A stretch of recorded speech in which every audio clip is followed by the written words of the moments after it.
This disease is serious, and we have seen huge numbers of Gary residents getting sick, as I said, from dying from this disease. Last week, Indiana Governor Eric Holcomb designated Lake County as a red county, which means we have the highest level of restrictions on our county, and the state of Indiana is still in a public health crisis. To that end, the governor has also repeatedly said that local leaders, such as mayors, can be more restrictive in how we fight the pandemic in our cities and towns. After many discussions with our team in and around the city, we are implementing the following orders. Number one, everyone must continue to wear face masks or other appropriate face coverings wherever they are, whenever rather, they're indoors in a public building. Gary Common Council unanimously approved the mask mandate and have offered or at least initial fines for those who don't comply.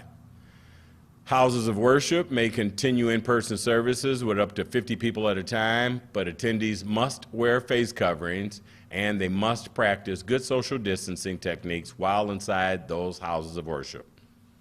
There must be no social gatherings of more than 25 people at a time in rented facilities or private residences. If you plan on having a gathering of more than 25 people, you must submit a safety plan to the Gary City Health Department in your approval in advance. Restaurants and retail businesses must post their official capacity numbers at every entrance to their business, and they must not go beyond 75% of that capacity. Also, your workers must wear masks or face coverings. Last week, members of my team and I met with a number of owners of bars, nightclubs, and social clubs and similar businesses. This is a big week for them, and I know that means that they'll have many patrons, but they'll be especially vulnerable to contracting the virus. I ask that they make public safety their top priority right now.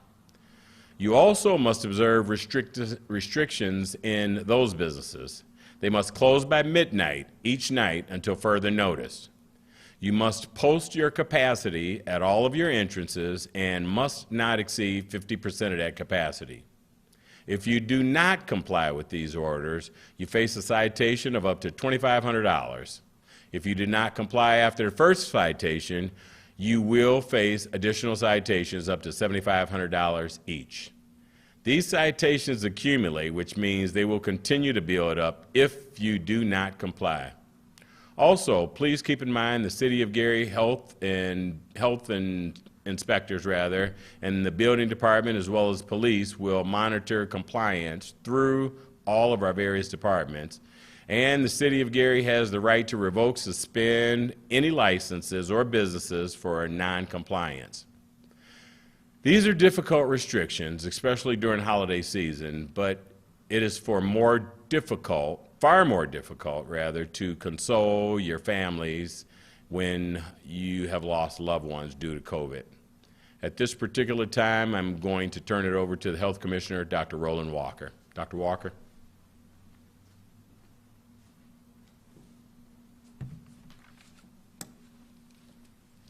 Of course, I want to first say thank you to the mayor for having me here today. Thank you to the citizens of Gary. So this is one of these updates where I've been kind of laying awake at night because this is what I call game time. We are very close to distributing a vaccine so that we can eliminate this virus from our lives. But at this point in time, during the Thanksgiving, during the Christmas season, these are when we're at our most vulnerable, having large groups come together. If we can just get through this holiday season, on the horizon we see a light where we will start to eliminate this virus. So outside of my special thanks to the mayor and the citizens of Gary, I also want to make sure that I thank Chief Brian Evans and Chief Sean O'Donnell, because I know that every policeman, every fireman, as we come up with some of these new restrictions to try and keep our citizens safe, I know I'm taxing both the police department and fire department. So thank you to every policeman, thank you to every fireman, thank you to all our code enforcement, thank you to our health inspectors, because you're doing a fantastic job keeping our citizens safe. As the mayor mentioned, we met with over 30 bar and club owners on Friday, and everybody to a letter agreed to the restrictions that we have set forth, which will be closed, all the bars and nightclubs will be closing up at midnight. They're at 50% capacity. Special thanks to all our bar and club owners for being very cooperative as we are attempting to save lives. I'm very, very appreciative to everybody who's in agreement that we want to protect lives in the city of Gary. So let's talk about some numbers for a second again so that we can have some context of our discussion. In the nation, right now we've had over 12.3 million cases of coronavirus, 12.3 million cases of coronavirus, and we've had over 257,000 people die from this coronavirus. In the state of Indiana, as of yesterday, the numbers posted, and the numbers will update today, we've had 6,255 positive new cases 2 days ago, and then we had 295,357 total cases with 5,040 deaths in the state of Indiana. So those are very daunting numbers. We want to give a more local flavor to our numbers so that we can really hit home. We are reporting for today a new high in cases in the city of Gary. So today in Gary, we were reporting yesterday there were 74 new cases. So that brings our case total up to, make sure I can read my own handwriting, 2,922 cases. We've now had 97 deaths in the city of Gary, unfortunately, to coronavirus. And our rolling 7-day average, that means over the last 7 days how many cases we've had, has been 56 cases. That is a very high number. We want our citizens to be safe.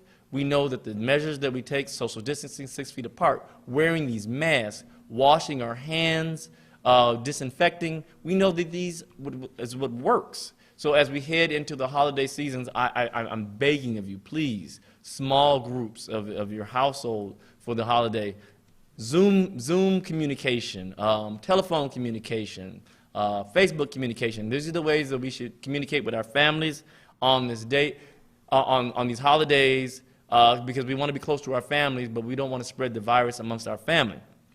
The mortality rate in Gary is currently 3.6%. To keep that in perspective, the world mortality rate is 2.5%.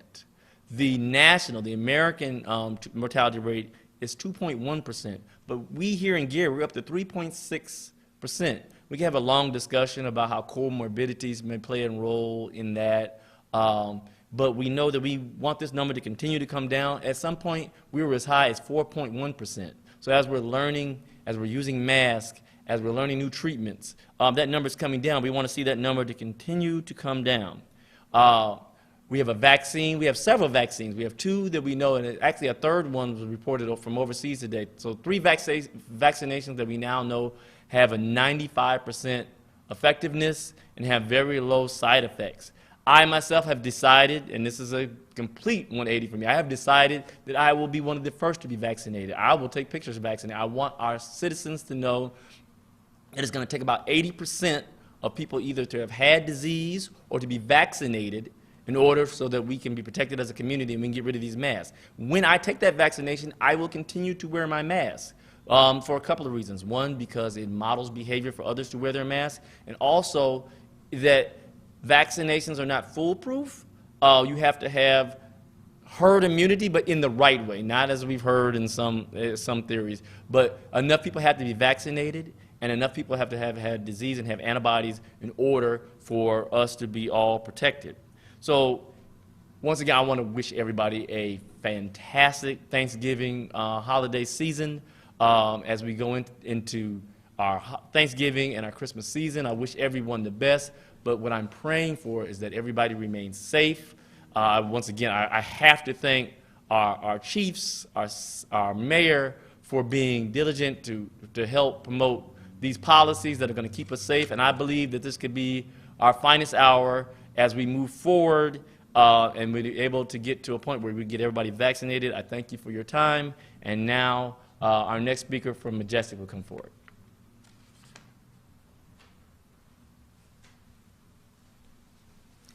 Thank you, Dr. Walker and Mayor Prince, for having me here today. Again, my name is Pat Wingfield, and I am the Director of Security and Transportation at Majestic Star Casino. So recently, we received an executive order from the governor that stated that we needed to modify our current health and safety plan to include the latest restrictions due to the influx of COVID-19 cases.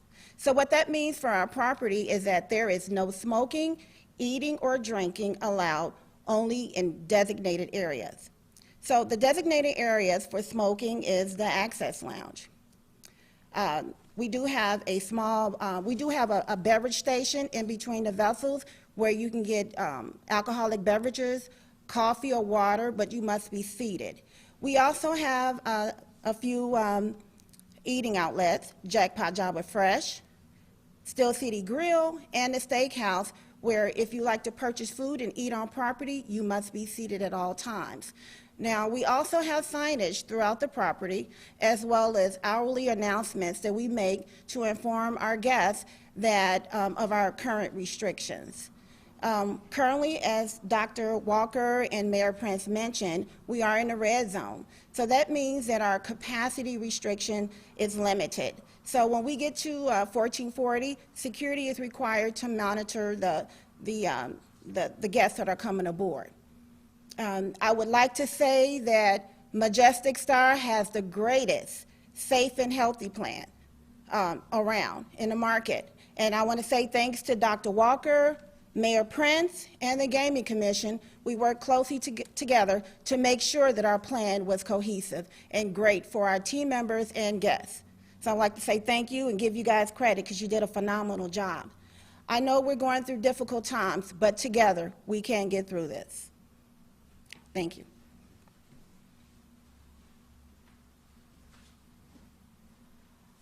I want to thank Mrs. Winkfield certainly for a great presentation. As she said, for the last few weeks, we've been working right along with Majestic and other entertainment venues to try to provide the most recent, accurate, update information for all of our residents and the employees of those particular venues.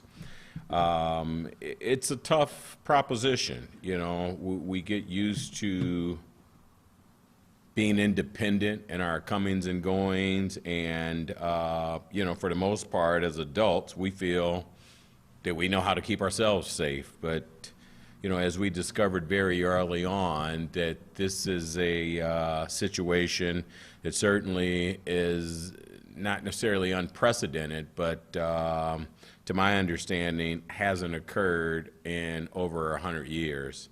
And to that extent, it just seems reasonable and logical that if you don't have the accurate information and your intention or your desire is to stay safe and keep your family safe as well as your loved ones, that you would defer to the experts. In this instance, our local expert, because we're one of the only communities, in fact, there's only 2 or 3 that I'm aware of in the entire state that actually have the luxury of having a health commissioner. And fortunately, in this instance, it's one of us. Dr. Walker, thank you for your sage wisdom and your guidance through this process. We certainly appreciate it. And as evidenced by the results very early on, even though there were instances where we lost life, we'd like to think that by trying to stay as close as we can to the CDC guidelines as well as the edicts of the state, and certainly applying more restrictive measures when our numbers vary or at least represent something more definitive and critical.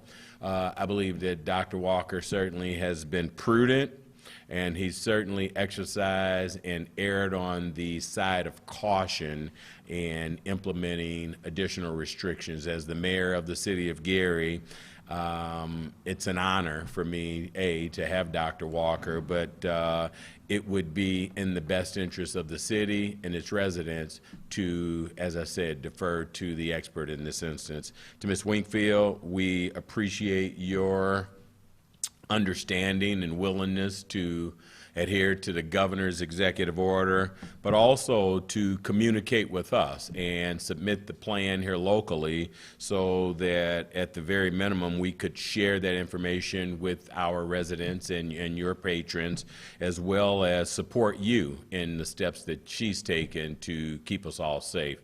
In conclusion, I guess you could say that it's important that we understand that we are all taking steps to protect the residents and visitors to our city of Gary, its offices, and our staff. And, you know, after the changes, or after Thanksgiving, we're going to implement some more changes. City Hall will reopen Tuesday, December 1st, instead of Monday, the 30th. Our city offices will be open for the usual hours on Tuesdays, Wednesdays, and Thursdays. In some of our offices, we have reduced staffs. Essential staff, such as general services, will continue to operate as usual, and that also includes the Gary Police Department, as well as fire. Despite everything that has happened this year, I have a great deal to be thankful for personally, and I hope that you all do as well. From the beginning of this, we've known that this disease would take many surprising turns, and that certainly has been the case. But as I've always said through it all along, if we know that we have assistance and that we have each other, and if we remain patient and calm and continue to watch out for one another, we will get through this together. So I thank you for your time and attention to this information today. I certainly want to thank the two presenters, Ms. Winkfield and Dr. Walker as well. And to you and your families, I wish you a safe, enjoyable holiday season, and I look forward to bringing you more updates as the information changes. Thank you again.